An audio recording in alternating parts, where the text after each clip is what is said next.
Disclaimer. आलस की कीमत। दिन के 12 बज रहे थे, लेकिन सोवन अभी भी सो रहा था। उसकी माँ सुमित्रा ने आवाज़ दी, सुमित्रा, उठ जा बेटा, देख सूरज सर पर चढ़ आया है, तब तक सोता रहेगा।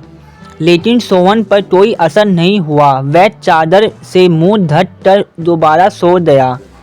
कुछ देर बाद उसे खाने की खुशबू आने लगी। दाल में तड़का लगते ही उसे जोर से भूख लगने लगी। सोवन उठा और सीधा माँ के पास रसोई में पहुँच गया। सोवन, माँ क्या बनाया है? सुमित्रा, पहले जाकर नहा, फिर आना रसोई में, दाल चावल बनाए हैं। दाल चावल सोवन को बहुत पसंद थे। वह फटाफट आंगन में गया और हैंडपंप से बाल्टी भरने लगा। इसी बीच उसे याद आया कि उसने दांत तो मजे ही नहीं।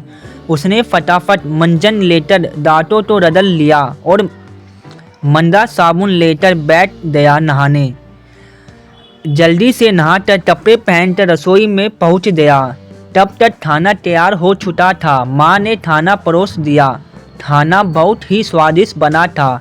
सोवन ने भरपेट खाना खाया और खाना खाकर उठा तो माँ ने ठोक दिया, सुमित्रा, अब कहाँ चल दिए? मोहन, माँ, लगता है खाना कुछ ज़्यादा ही खा लिया। बहुत तेज नींद आ रही है, मैं तो सोने जा रहा हूँ। सुमित्रा, हे भगवान, अभी 1 घंटे पहले ही तो सोकर उठा है। तुझे बस सारा दिन यही काम है? उठो, खाओ और सो जाओ। तुझे पता है तेरे पिता खेत में कितनी मेहनत करते हैं, तब हम 2 वक्त की रोटी मिलती है। कुछ नहीं तो जाकर उनकी मदद ही कर दिया कर। उनके लिए खाना ले जा, मैं अभी तैयार कर रही हूँ। सोवन पर जो जैसे दुखों का पहाड़ टूट पड़ा। सोवन, माँ, तुम्हें पता है इतनी धूप में पहले एक बार मैं खाना देने गया था, आते कितना बीमार पड़ गया था। तुम्हें ही चली जाना चाहिए, मैं तो सोने जा रहा हूँ। सुमित्रा को बहुत गुस्सा आया। इससे पहले वह कुछ कहती सोवन तेजी से अपने कमरे में जाकर सो गया। सुमित्रा खाना लेकर खेत पर पहुंची। कबीरदास बहुत मेहनत से खेत जोत रहे थे। सुमित्रा, सुनो जी, पहले खाना खा लेते। कबीरदास, अरे तुम इतनी धूप में क्यों परेशान होती हो? सोवन के हाथ से खाना भेज देती।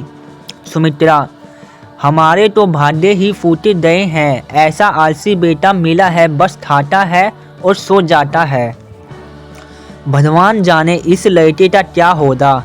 कबीरदास, चिंता मत करो, एक दिन सब ठीक हो जाएगा। सोवन के माता पिता सोवन की आदत से बहुत परेशान थे। वह कोई भी काम नहीं करता था, बस सारा दिन सारी रात सोता रहता था। एक दिन सोवन के पिता ने कहा, बेटा, मैं खाद और यूरिया लेने शहर जा रहा हूँ। 2 दिन लग जाएंगे, फसल तैयार होने वाली है। तू सुबह खेत पर चले जाना और सारा दिन वहीं रहना। शाम को खाना खाकर रात को वहीं सोने चले जाना।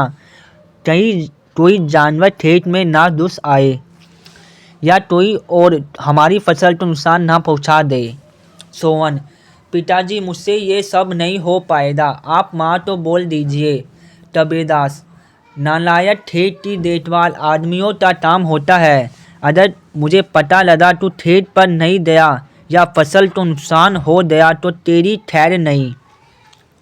सोवन डर गया। वह पिता के जाने के बाद माँ से बोला, सोवन, माँ, सुबह जगा देना, नहीं तो पापा नहीं। पिताजी क्या करेंगे? सुमित्रा, मोहन तो सुबह 4 बजे जगा देती है। सोवन हाथ में फाफड़ा लेकर खेत में पहुंच जाता है। वहां जाकर देखता है चारों ओर ठंडी हवा चल रही थी। वह एक पेड़ के नीचे बैठ जाता है। तभी उसे हल्की हल्की रोशनी नजर आती है। पूरा खेत लाल रोशनी से भर जाता है। सोवन ने यह सब पहली बार देखा था। वह आश्चर्य से सब देखता रहा। कुछ ही देर में सूरज उगने लगा। यह देखकर सोवन को बहुत आश्चर्य हुआ। कुछ ही देर में सभी गांव वाले खेत में काम करने आ गए। सब अपने खेत पर काम कर रहे थे। सोवन पेड़ के नीचे बैठा था। तभी उसके पास के खेत से मधो टाटा आए। मधो काका, सोहन, मेरे खेत में पानी लग गया, अब तू अपने खेत में पानी टाट ले। सोहन, टाटा, मुझे तो कुछ नहीं पता, ये सब तो पिताजी ने कभी नहीं बताया। मधो टाटा, बेटा तभी पिता के साथ खेत पर आया है तो तुझे पता होगा। मधो टाटा ने अपने बेटे को बुलाकर पानी सोहन के खेत की ओर कर दिया। मधो टाटा, जब पूरा खेत भर जाए तो हमें बता देना। सोहन बैठ कर देखता रहा, लेकिन सुबह जल्दी उठने के कारण उसे नींद आ गई। खेत में पानी बहुत ज़्यादा भर गया। तभी माधो टाटा दौड़ते हुए आए। माधो टाटा, नालायक, यह सोने आया था। आपने अपने पिता की सारी मेहनत बर्बाद कर दी, सारी फसल नष्ट हो गई।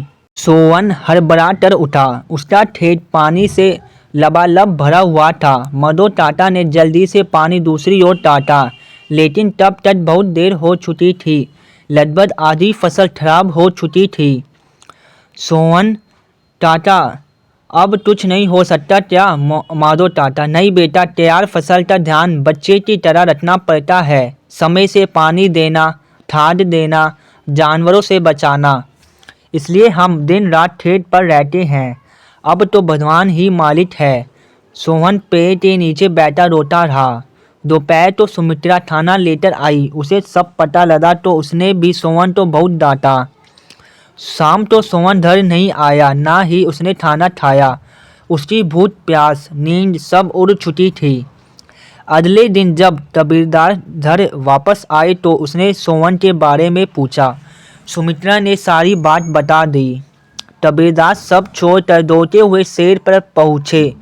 उसने देखा मोहन पेड़ के नीचे बैठा रो रहा था।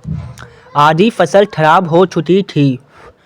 सोहन, पिताजी मुझे माफ़ कर दीजिए, मेरे आलस ने इतना बड़ा नुकसान कर दिया।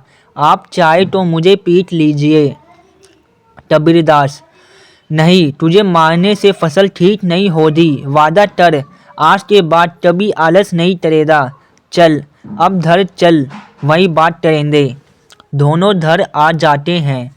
सोहन की आंखों से अभी भी आंसू बह रहे थे। सुमित्रा ने उसे खाना दिया, लेकिन उसने नहीं खाया और वह अपने कमरे में जाकर रोने लगा।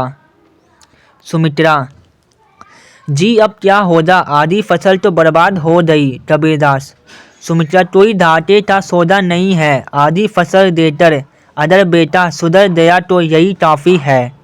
कबीरदास ने सोहन को बुलाया।